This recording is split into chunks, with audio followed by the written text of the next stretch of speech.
Welcome again to my channel. I'm changing the wick. Actually, I'm not changing the wick, but this is the step you'd be at if you were changing the wick. I'm just going to rotate the wick a little bit, as it must have had something on it, so it was sticking.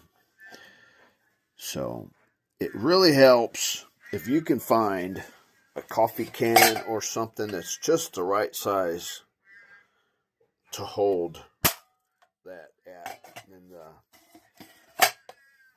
just the right size, okay? Because it's small enough that another set of hands doesn't really help. There's 3 pins on the wick, at least on this model, and if there's just a little bit of detail that's not the same with your heater, the overall principle is going to be the same. Okay, this is no different than an oil lamp operating with a wick. Okay, so I have 3 pins on the wick for this model. Okay, they are going to go in here.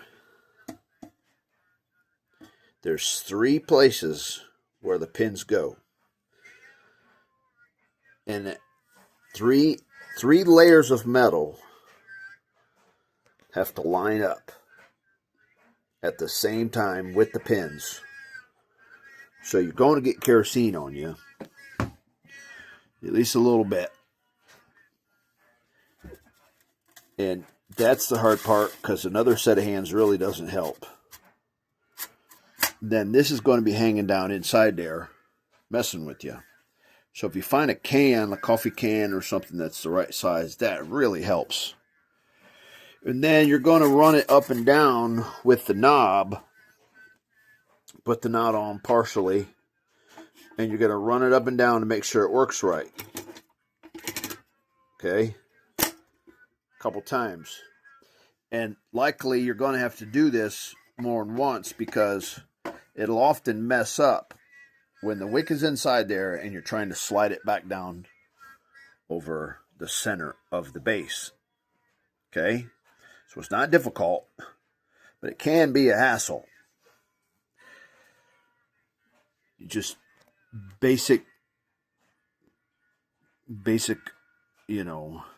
hands-on kind of understanding, it's not difficult. It can be a hassle, and you might have to try a few times, but I've done this a number of times. I have more than one of these heaters, and I generally change them every year. Not to mention, if you have an issue in the middle of the heating season, you need to know how to deal with it. Debris in the bottom of the thing isn't a huge issue, because the fluid just wicks up the material. Okay? So if anybody's got any issues, I hope this helps. Thanks for watching.